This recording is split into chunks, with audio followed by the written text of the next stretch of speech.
Dan sebab mati ni benda yang datang bila-bila. Jadi orang yang paling bijak Nabi sebut dalam hadis daripada Abu Ya'la Shaddad bin Aus radhiyallahu anhu, al-kayyisu man dana nafsahu wa amila lima ba'dal maut. Orang yang bijak, kata Nabi, orang yang muhasabah diri dia. Umur aku berapa dah lah ni? Kalau mati macam manalah? Kalau aku nak mati ni, ada tak anak yang nak selesaikan jenazah aku, nak boleh mandi? Anak kita tuan-tuan, kalau solat hak wajib dia tak sempurna, jangan harap dia jadi imam solat jenazah. Itu kaedah dia. Anak murid saya dia jadi imam kat depan, ayah dia meninggal, umur 12 tahun. Ada seorang tu atuk meninggal, 13 tahun. Yang 13 tahun ni sekarang ni, ya, dah jadi ni dah. Dah pergi dekat South Africa dah. Dah habis Quran 30 juzuk, dah sambung belajar. Dah masuk 2 tahun, tahun kedua dah dekat Camperdown. Dia jadi imam untuk atuk dia. Sebab anak-anak atuk dia tak berani ke depan, dia ke depan. Umur 13 tahun. Sebab dia ada kefahaman. Sebab tu anak murid saya tolak dia. Umur 12 tahun dah boleh jadi imam jenazah kat depan. Mak ayah meninggal, 2 orang ni. Allahu Akbar. 12 tahun. Ketika tu baru hafal 3 juzuk. Belajar tu. Ni pakai klip mic. Imam terkata-kata imam. Macam mana ni ustaz? Kenapa? 12 tahun. Kenapa? Yelah takut. Dia kenapa? Kenapa Tuan Haji takut? Dia tak takut pun. Tuan Haji kenapa takut? Pucat. Imam tu pucat. Walaupun 12 tahun dia berdoa tuan-tuan, satu masjid menangis. Bahasa Melayu je. Ya Allah, rahmatilah kedua ibu bapa kami ya Allah. Kerana telah mendidik kami dengan Islam masa kecil ya Allah. Kami kenal engkau ya Allah kerana didikan ayah kami ya Allah. Satu masjid menangis tuan-tuan. Kenapa menangis tuan-tuan? Sebab dia berdoa dengan hati dia, dengan rasa kasih dia kepada Allah, kepada mak ayah dia, dia menangis.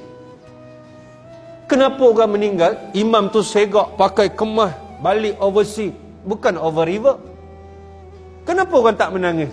Bahasa Arab fasih. Allahumma ja'al qabrahu rawdatan min riyadil jannah.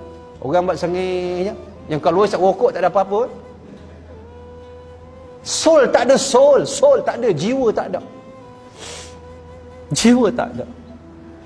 Kita tuan-tuan, kalau kita meninggal malam ni, anak tak boleh mandi, tak boleh kafan, anak tak boleh solat, tak boleh urus ke kubur, kita miskin tuan-tuan, miskin.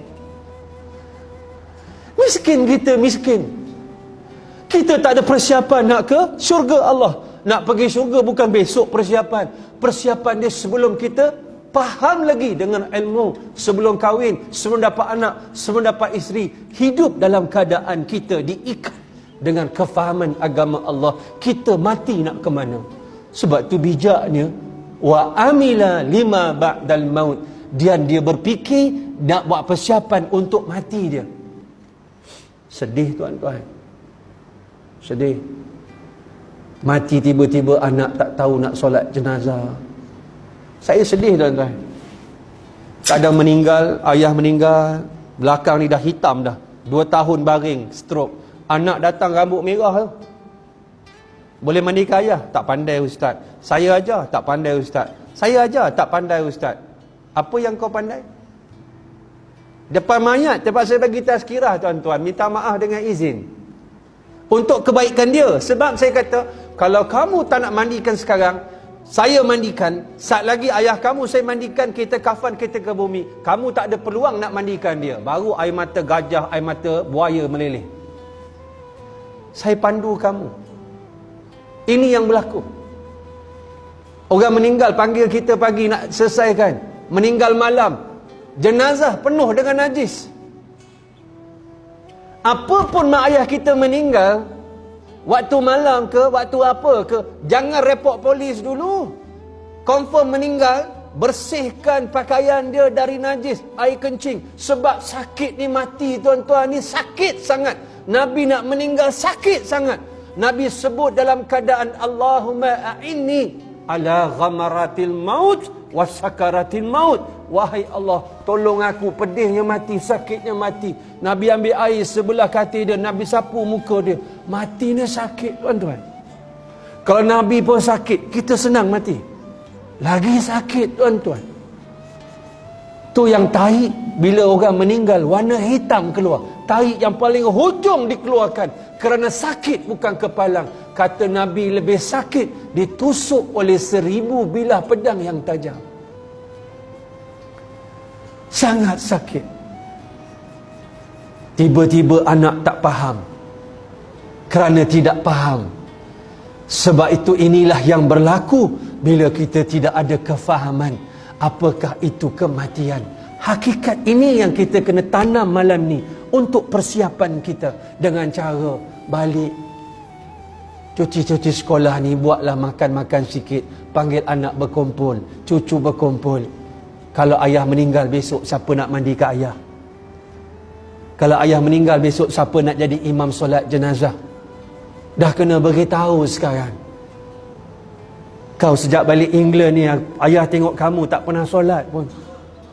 Tegur-tegur sikit anak cucu menantu kita. Sebab kebiasaan hidup kita bila orang pinang anak kita, pertama soalannya, apa kerjanya driver ke manager? Pernah kita tanya solatnya cukup? Kuliahnya di surau mana, masjid mana, Sabtu Ahad? Baca Quran tu dah khatam atau belum? Anak kita kalau tidak kasih kepada Allah, dia tidak kasih kepada kita, tuan-tuan, perempuan, muslimin, muslimat. Kerana Allah yang mengikat agar kita kasih kepada dia. Kasih kepada kedua orang ibu bapa. Wa qadar rabbuka alla ta'budu illa iyyah wa bil walidaini ihsana. Allah patrikan kasih sayang, ketaatan kepada dia, kepada kedua orang ibu bapa.